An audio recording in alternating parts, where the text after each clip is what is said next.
Nizgav Hashem levadai, Hashem levadai mayim hahu. Nizgav Hashem levadai, Hashem levadai mayim hahu. V'Hashem Yaakov levadai, v'yeyamei kishimai. Avamada loisa shochar, Avamada loisa shochar.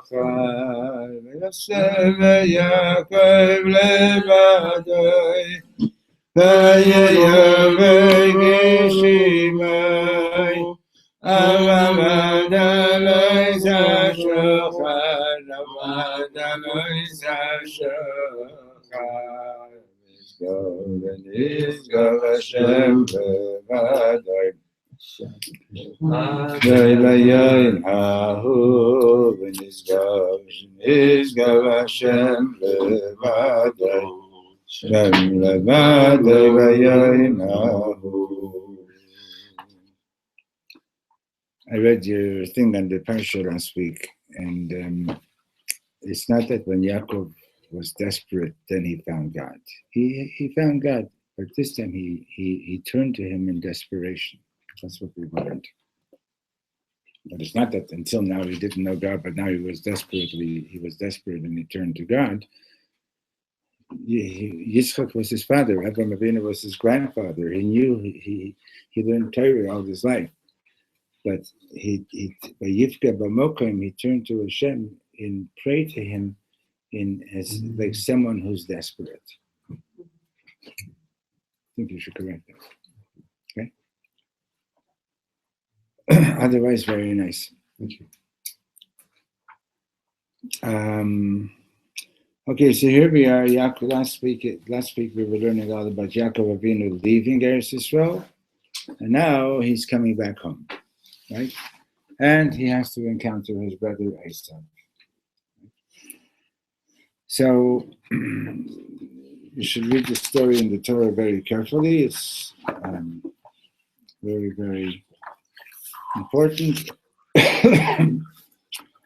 And the Torah, page 227, the Torah begins, he quotes over here, where it starts with a verse from the opening of the Parshat. Vayishlach Yaakov malachim lefanav. Yaakov sent malachim.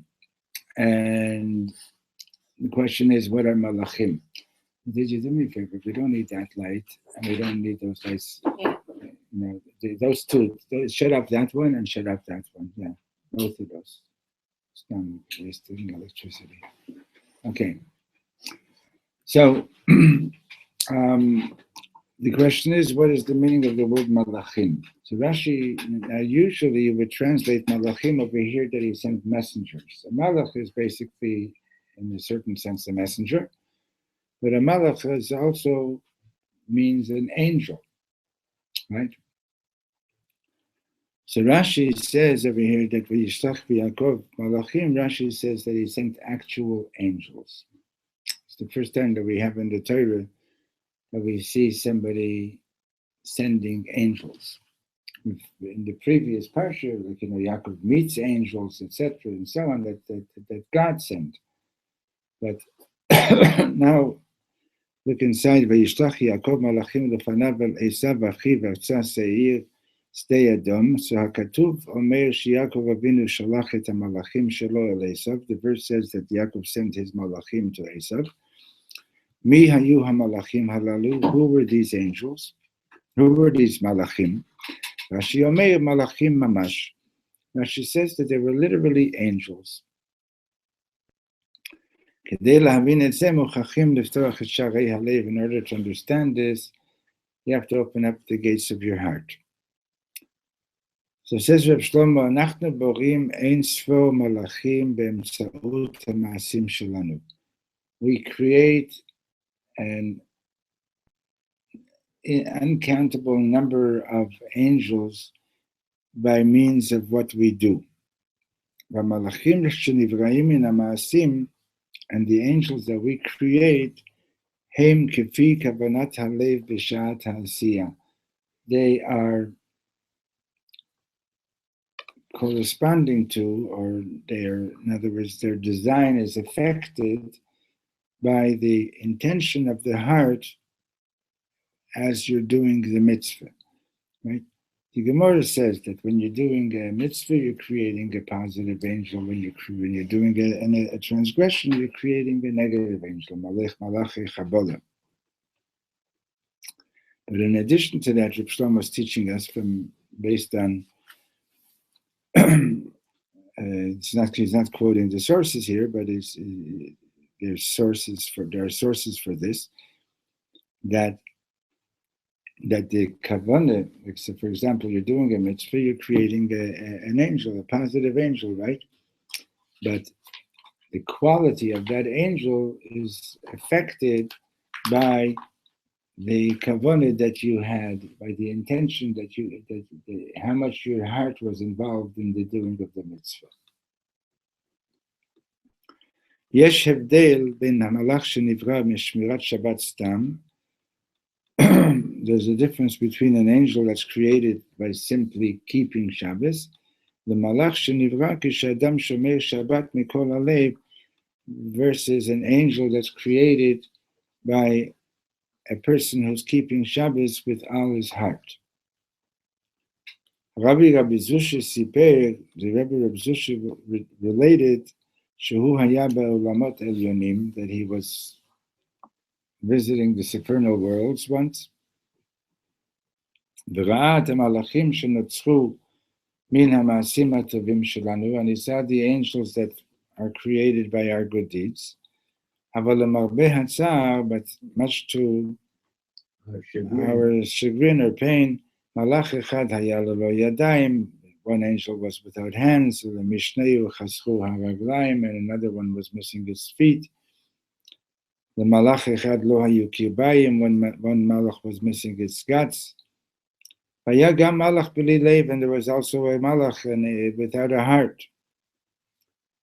Reb Zusha ra'a b'shamayim et kol hamalachim hanechim ha'elu. Reb Zusha saw all these handicapped angels. Shenotzru mimasim tovim shasinu ba'ofen lo shalem, that they were formed by the good deeds that we do, but without being complete in them, without doing them completely. So therefore Yaakov sent his angels to Esav to show him what his mitzvahs look like.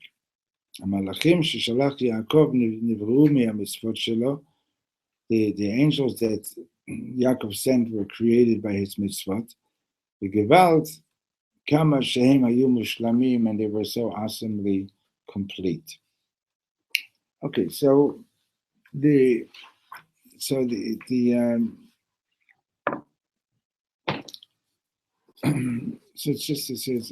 important teaching to remember that when you're doing a mitzvah, try to do it as complete and as wholehearted as you can, right?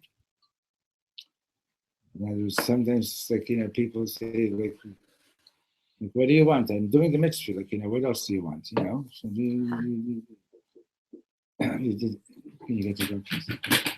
there's a story in the Gemara about this rabbi and his wife that I don't remember his name. So he's coming here. So this rabbi and his wife. Shmuel, you shut the door, yeah? Yeah. This rabbi and his wife that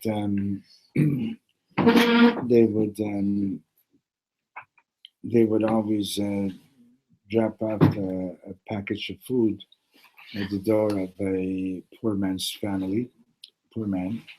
and they would leave. They wanted to give this tzedakah anonymously, right? And this poor man wanted to thank them. So one day he was waiting on the inside of his house by the door, and so that as soon as he would hear the package being put down, he would open the door so he can see them and thank them. So as soon as he started to open the door, the rabbi and his wife started running away, and he started chasing them. Finally, they had to run. They came to a place where there was like a fire pit, and they had to run through the fire. And they did, and she didn't get burned at all, but his feet got burned a little bit. So the students asked him, like, why is her merit greater than yours? And he said, because when he gives tzedakah, he gives the poor man money, and when she gives tzedakah, she gives him a slice of bread. And the difference is that the poor man, is hungry and he gets to eat the slice of bread right away. Whereas when he gives the poor man tzedakah and he gives him money, he has to go buy the food and so on. So his mitzvah is not as complete as her mitzvah. Right? That's like a Gevada That's a Gevada teaching.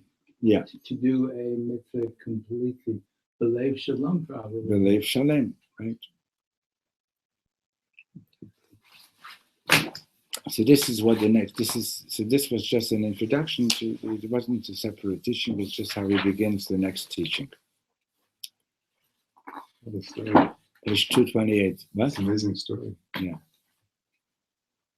So Yaakov sends a message to Esav and he says that Vayihili sho v'chamor v'tzon v'eved v'shipcha.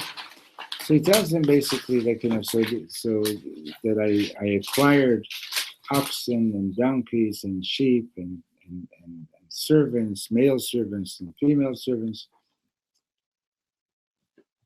And Yaakov's big concern is that when he's going to encounter Esav, right, he doesn't want to have a fight with him. He doesn't want to have a war with him, right? So the obvious question is, well, why are you telling him about all these things that you've got? That you've become a rich man while you were away.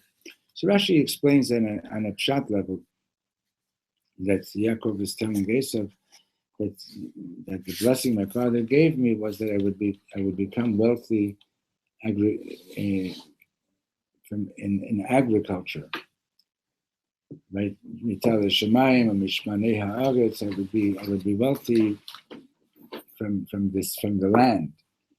And he's saying, you see, I acquired wealth, but it's not what our father blessed us. It's not what my father blessed me with.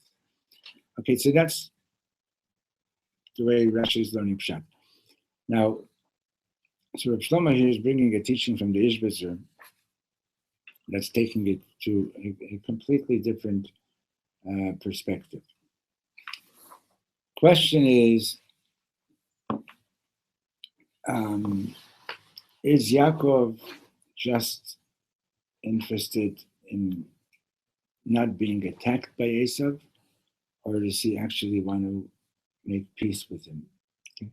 Now remember, this is not the first time in the Torah that we have a story about two brothers, right? We have Cain and Hevel, Cain and Abel. We have Yitzchak and Yishmael. We have Yaakov and Esav, right? Now, I'm sure that Yaakov is for sure wanting to really have peace with Esav. Okay? He wants to be complete with him. Now, how are you going to be complete? Why are you so sure? Because that's what a tzaddik wants. How are you going to be complete with somebody who's wicked? You're going to say, good morning, Mr. Mafia. No, I love you. And while he's committing all these different crimes, you can't make peace with that.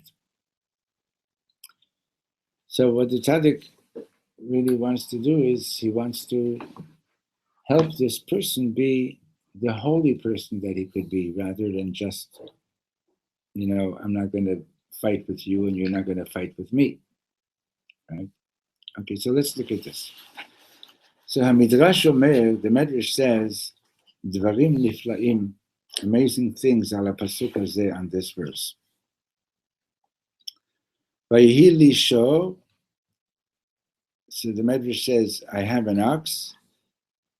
So the Medrash says that Yaakov is sending Esav a message saying, Ein li lira mimcha, I don't have to be afraid of you.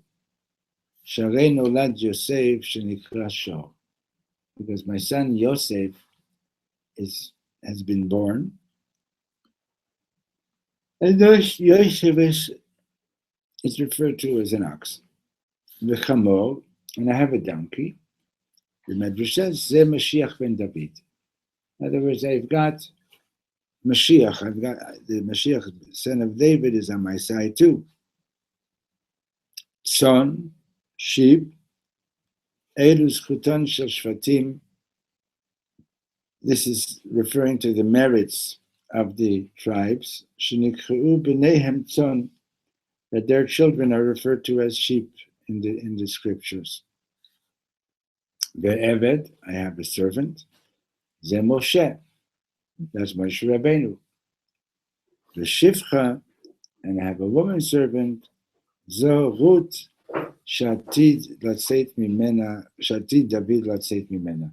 And I have the servant, that the woman servant is referring to Ruth, that King David was going to be her descendant. I mean, that's the Medrash. So in other words, what's he basically telling Esav? He's letting Esav know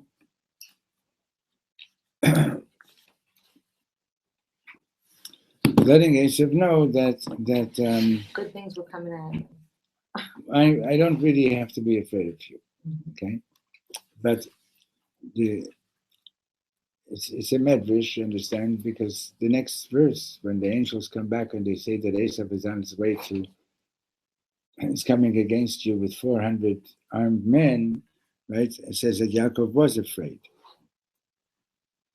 So understand that a medrash is not pshat, okay? It's not the literal meaning of the text, obviously. But what is this medrash really saying? What is, is that what Yaakov is out to tell Esav? Right? If that's what he's out to tell Esav, so then why was he afraid? Okay. So the Rabbi Meishbetz yesh al zeh Torah mufla. So this was the Rebbe says an amazing interpretation on this medrash. Yaakov Avinu mitzayin b'fnei Esav et Ruth, when Yaakov is presenting Ruth to Esav, שעזבה את כל מה שהיה לה כדי להביא לעולם את דוד המלך, who left behind everything that she had, right? She's a convert, right? And she leaves everything behind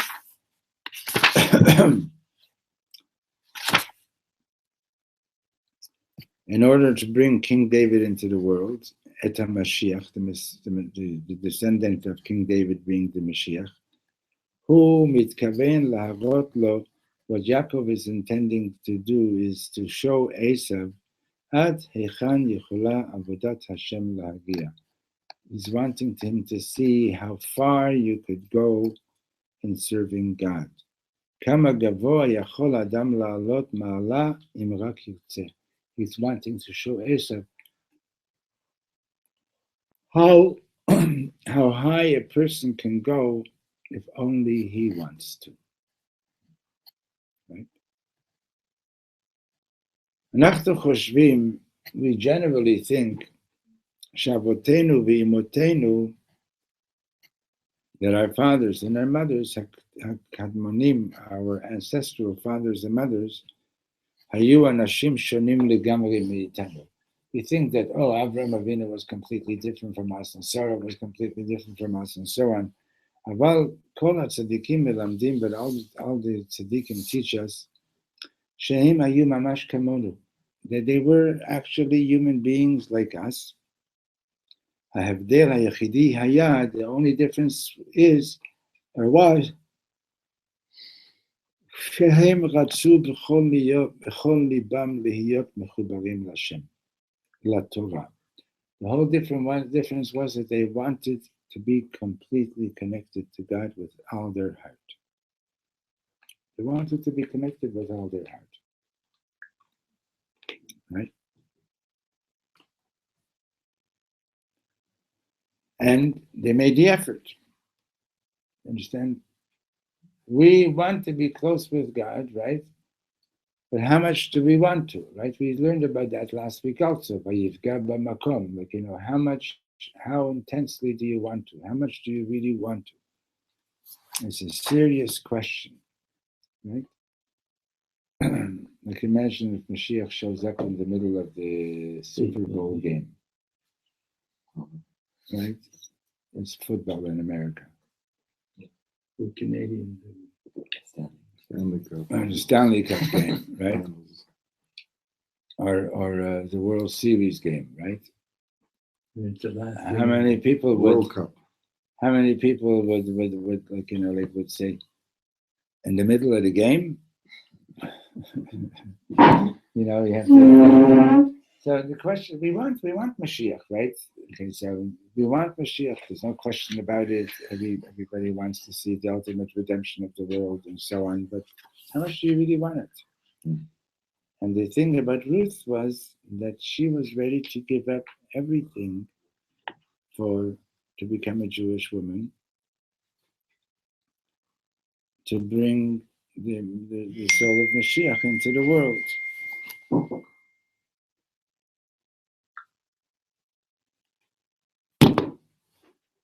Okay? So that's what Reb Shlomo is saying is, it's not that Abraham, Yitzchak, and Yaakov, they were like a different type of personality, different kind of people than we are, and that they achieved something that we cannot achieve. No, they were people like you and I. But they wanted it with all their heart. פעם אמר אחד מאדמו"רי גור לחסיד שלו, once I'm in the middle of the paragraph, third line in that paragraph. So one of the Ger Rebbe said to a chassid of his, he said, "Ata choshev she'en lecha rosh tov k'mo harashba." You think that you don't have a good head like the Rashba. She'en lecha rosh tov k'mo harambam.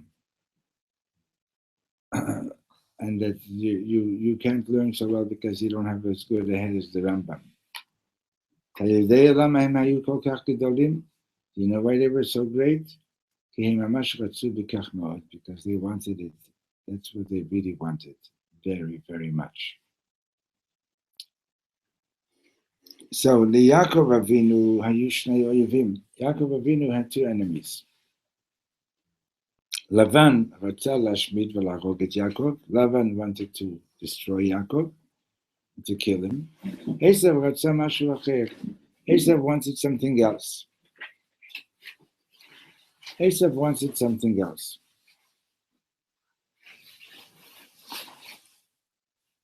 מדוע לא הרג Esav את יעקב בשעה שגר עם לבן?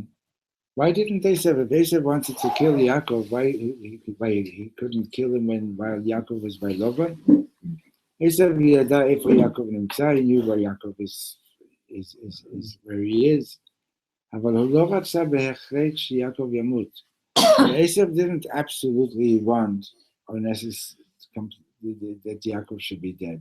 לעשו לא הייתה בעיה אם יעקב היה מתבולל וחי בפדן ארם. Or Texas or New York. Esav wouldn't have minded at all if Yaakov would just have assimilated in Padan Aram or in Texas or in New York.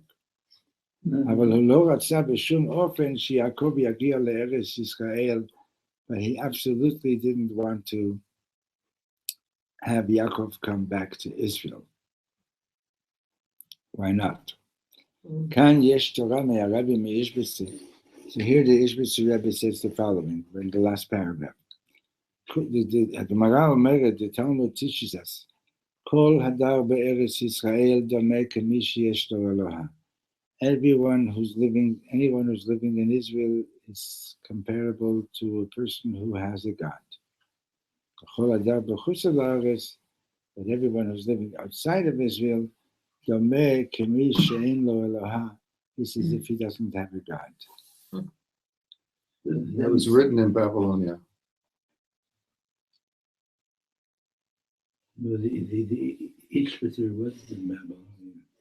No, he's quoting the Gemara, the Babylonian Talmud. It was not. So you need to understand what that Them means. strong words. Yeah, that's really So he strong. says, Eretz Yisrael ein perusha rak Eretz Yisrael hagashmit. When the Gemara is using the term Eretz Yisrael, the land of Israel, doesn't mean only the geographical, physical location of Eretz Yisrael. Ela hakavana gam lemuda'ut elokit mesuyemet. What it's referring to is a certain consciousness of God. Lazeh hitnaged Esav, and that's what Esav was against. Kiviyachol u'omer, it's as if Esav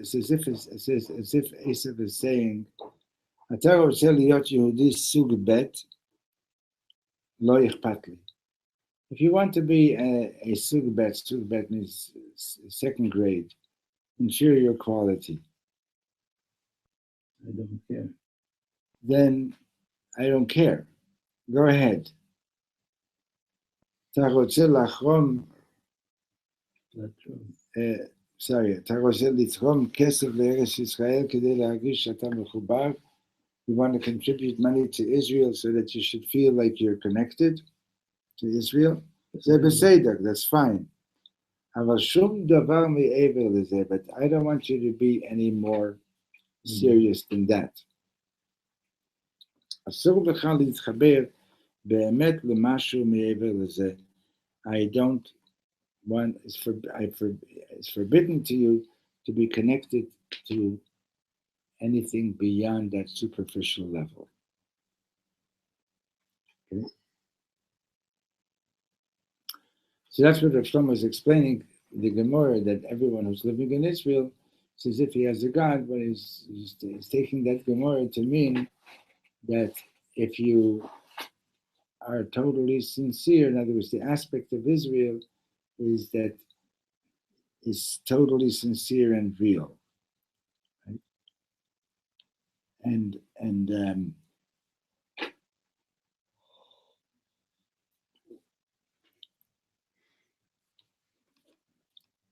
that's the concept of Israel, right? And Esav is against that. He doesn't want Yaakov coming back to Israel, meaning to say that he doesn't want to accept Yaakov as being totally sincere and connected. Right? It's sort of because Amalek, as you remember, is the descendant of Esav. Amalek says, you can go to shul, you can keep kosher, you can keep Shabbos, just don't tell me that you're 100% real with it. Right? What did it matter to Esav what Yaakov was? Land. What did it matter to him? The what? What did it matter to? He didn't want to be subservient to Yaakov. There's another reason also. Which is? I think that Hashem said that if we're gonna not be so good, so it won't be so prosperous, the land. And like Esav doesn't want Yaakov to have all this prosper and land and everything. He wants him to kind of, he's annoyed with him. And also, I think the thing that he said before when he talks about Rus and all this thing, that's exactly how his father thought about Esav. That's the only reason why he gave a bracha to Esav, right? Because he saw his future generations. So he's a guy who could be reached by talking about the future. And if he thinks he's going to be so real and the land is going to get big and full of other little Yaakovs, like that's totally what he doesn't want. It messes up the whole thing. Yeah, but basically it's not just that. Esav is not a good guy. Right. Right? Esav is basically saying that's the way it is. You can't, you're either born a very fine, holy person, or you're not. And therefore, he doesn't consider himself to be responsible for improving. Yaakov's message to him is, no, you can be a tzaddik, but you have to really, really want to. Okay, you really can be. You really can manifest the most beautiful being that Hashem had in mind for you to be. Stop looking for excuses. Stop, that's not going to help you. Was Asa born a Russian? I don't need to say that. No, his argument is that you're a holy man because that's you. You're capable of being a holy man, but I'm not capable of being a holy man. Yeah? And Yaakov is telling him that's not true. Esau takes it one step further. He doesn't want him to be a holy man either. He doesn't want him to be around because as long as he's around, then he's a living contradiction to what Esau is saying. Right. Okay? I think in order to understand what you've been teaching, you have to understand that Asaph has been seen as the forerunner of Rome and Christianity. And Christianity is since the Roman Catholics are done. Yeah. And on this context, I think we're having an interreligious argument here. Because they say they have become the ones that are chosen by Hashem. They've replaced. I thought you were going to go a little bit different over there. They've replaced Israel, and they want, and I have that. So they don't want the Jews to come back to Eretz Israel. They want Jews to be strong because that will show them up. Right. That's true. Yeah. As long as there's one. Let's go back to. Yeah. Okay. So we're right. We're at the chapter 229. Mori v'Rabbi haya Rabbi Aaron Kotler. My teacher. I finished 228. I finished the last sentence.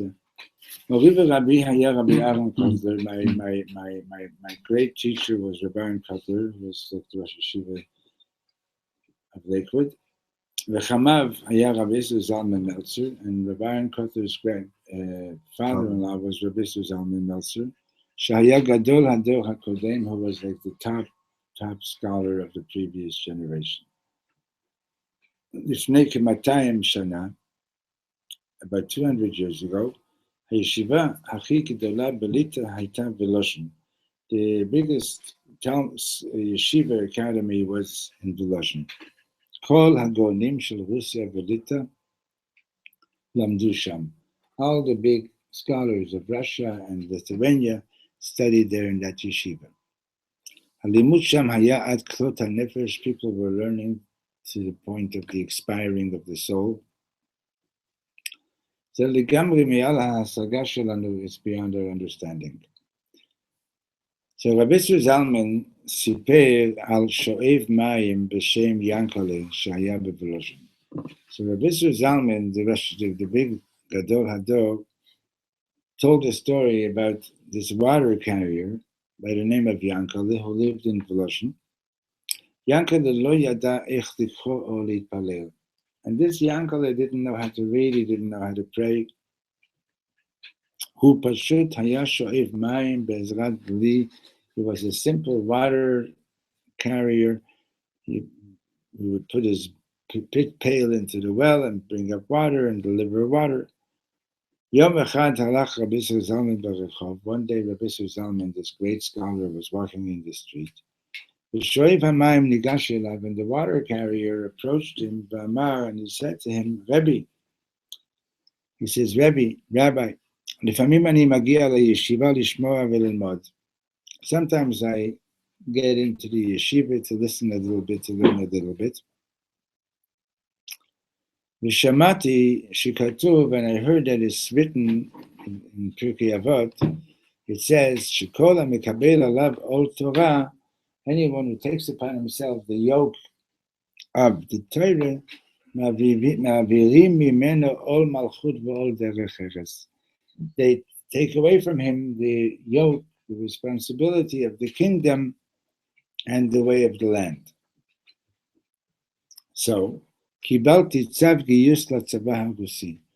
I received my orders, my conscription orders to join to the Tsar's army, to join the Russian army. של הצאר, that's under the Tsar. ולכן נשבעתי, and therefore I've sworn,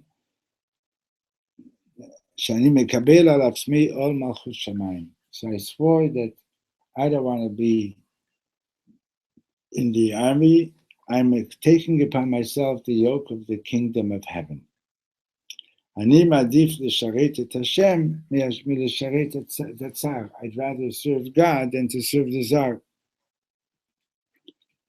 אז רבי, so therefore Rabbi, אני רוצה שתלמד אותי תורה. I want you to teach me Torah. משל למה הדבר דומה? What is this comparable to? זה כמו שיאנקל'ה ילך לאיינשטיין, this will be like Yankele going to Einstein, ויבקש ממנו שילמד אותו חשבון של כיתה א'. It will be like Yankele going to Einstein and saying, teach me math like in grade 1.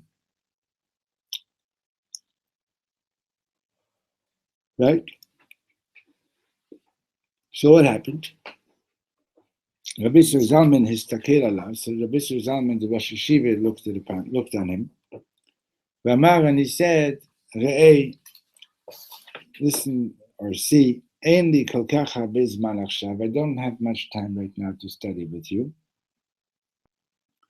Ulai tachzor elai b'ot chatzi shana. Maybe you come back in a half a year, and then I'll be able to learn with you.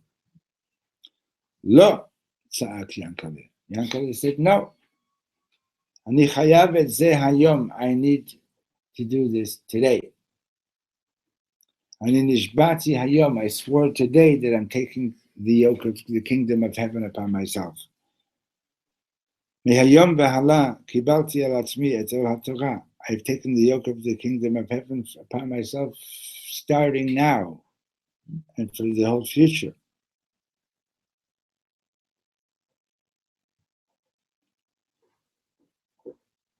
So, the Marbeh HaTzar, Shoev HaMayim halach misham ve'ish lo ra'a oto shuv. Sadly, the water carrier disappeared, and nobody ever saw him again there. 40 שנה לאחר מכן, 40 years later, הגיע רבי Zalman לירושלים. Rabbi Zalman Metzer came to Yerushalayim. He moved to Yerushalayim. He lived over here in Rehov Erez. You can see there's the next street over here. What's the name? Erez. It is. And you can see there's a thing on in one of the stones on the wall that he did. That he lived over there. And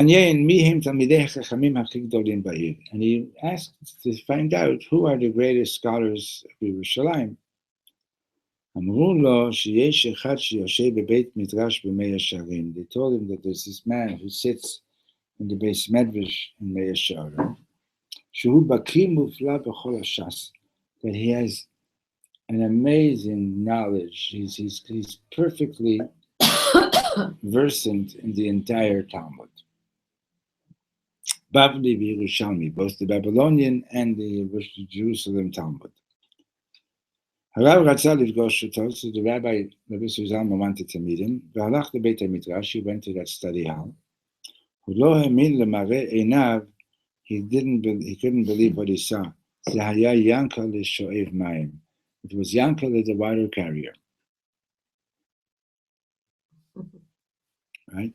Yankel is shoiv mayim. Yankel is the water carrier. Tem yedim eich hu higia lemadriga kazat. So you know how he got to that level? Because he wanted it with all his heart. Min hastam, probably, hayu pa'amim shehu amad al saf yeyush. Probably he was on the verge of despair, of giving up. Sharei hu haya shoiv mayim v'lo bal kishkonot gedolim. Because after all, he was just a water carrier. He wasn't a person with great talents. But he wanted so much to know the Torah, to learn Torah, and therefore he merited to reach that level. Right? And then Reb Shlomo tells another story about the Pesach Chudrinu, who also, we've read it in the past. He was a descendant of some rabbis, and so therefore it was expected of him that he would, even after marriage, he would sit and study Torah in the Bais Medrash. But he was also like he had a head made out of wood. Nothing went in, nothing came out. And one day, some guys, they were bored, I guess. They wanted to have a little bit of fun. They came up to him, they opened up the Gemara, and they said, Pesach, here, read this for us. And he said, I didn't learn it yet, this and that. Anyway, they didn't let him get away with it. They made him read, and he couldn't even read properly, and they started making fun of him and laughing at him. And what happened is that he was so embarrassed, he ran out into the forest. It was wintertime, he ran out without his coat, threw himself on the ground, and Mamish was crying his heart out, saying to Hashem, I really want to know your Torah. And eventually he came back, and in a matter of 4 years, he became like one of the biggest scholars. And basically he was saying, Hashem, I don't want to live as an ignorant person anymore. So look at the second last paragraph on 230. נחזור לעשיו, בהתחלה התפלל רב פסח רק מפני שבישועתו והוא נפגע. At first, Reb Pesach was praying because he was so terribly embarrassed and he was hurt by that. אבל כשאדם מתפלל, but when a person really prays, הנשמה שלו מצמיחה כנפיים. When a person really prays, his soul sprouts wings. הוא התחיל להתפלל. He started to pray, ריבונו של עולם, master of the world. בבקשה, פתח את ליבי, please God, open my heart. אני רוצה ללמוד, I want to learn. Right? He was no longer praying just for himself because he was embarrassed that to be an ignorant person. He was praying because he really wanted to learn Torah. תוך 4 שנים, in a matter of 4 years, לא רק שהוא נהיה תלמיד חכם, not only did he become a big scholar, אלא נעשה אחד מגדולי ראשי הישיבות. He became one of the biggest ראשי yeshivas. And הוא היה ברמה של רב אורך בר, תלמידו המובהק של רב חיים מבריסק. He was on the level of Reb Baruch Ber, who was Reb Chaim Brisker's top student. Reb Shimon Shkop, ואלו היו גאונים עצומים. He was on the same level like all these other ממש גאונים. הוא היה הכי טוב, he was the best amongst them, וגם צעיר מכל הרבנים האחרים, and he was the youngest of all of them. לדאבון הלב, to the pain of our heart, הוא נהרג בשואה, he was killed in the Holocaust. תארו לעצמכם איזה אור היה לנו היום אם הוא היה חי. Can you imagine what kind of a light we would have today if he would have survived? So נחזור לעשיו. So let's go back to עשיו. עבור עשיו, as far as עשיו was concerned, לרצון, wanting something, אין שום משמעות. He didn't believe that that means anything. אבל עבורנו היהודים, but as far as as Jews are concerned, hakol kashur leratzon. It's all a matter of how much you want something. Ze ma shitkaven Yaakov lelamed oto. This is what Yaakov wanted to teach Esav, ki shegamaz lo b'milah v'shivcha, when he gave him the illusion, when he said, I have the woman servant, right, as an allusion to Ruth, al Ruth, Moabiyah, Ruth the Moabite. אצלנו אפילו שפחה יכולה להיות אימה של מלכות. Yes, even a servant, a woman's servant, can become the mother of kingship. Right? That's the lesson. That's all there is to it, right? No. If one wants badly enough. Yeah. I know, but it sounds. That's all there is to it. Yeah, but go ahead, try it. You know what I mean? I have tried it. No, you tried it for what? For a day, for a week, for a month? Not even a day. So you see, so that's not called trying it. You're saying here's an intention as a lot of men? Huh? Intention? Yeah, that's what we're saying. Intention, in other words, what you really, really want. If you really want it, you'll get it. That's what he's saying.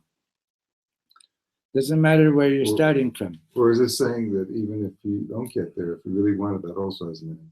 That's something else. That's not what he's saying over here. That's something else. He's saying that Esav, as far as Esav is concerned, desire doesn't mean anything because it doesn't change anything. You are the way you are, period. You understand? You're a tzaddik, okay, you're a tzaddik. You're not a tzaddik, and you're not going to be a tzaddik. Yaakov is saying, no, it's a question of what do you really want. Mm-hmm. And that's what Esav doesn't want Yaakov back in Israel, because if Yaakov comes back to Israel, he's a contradiction to what Esav is teaching. That's what Cyril Hertz said, but if you will it is no dream. That's right. You're right. It depends how much a person wants. Look, it's the same thing when somebody makes Aliyah. If they still have 1 foot in Chutz La'aretz, they're likely going to go back. But if you just sort of like say, okay, this is it, I'm here, this is where I want to be, and that's that, then you're more likely to succeed. I don't want to be given credit for coming here. I want to be given credit for staying here. Wow. Wow. Okay, we'll continue Mir Hashem tomorrow, yes? Let's try to start at 12:30. Very empowering Torah about the possibility of change.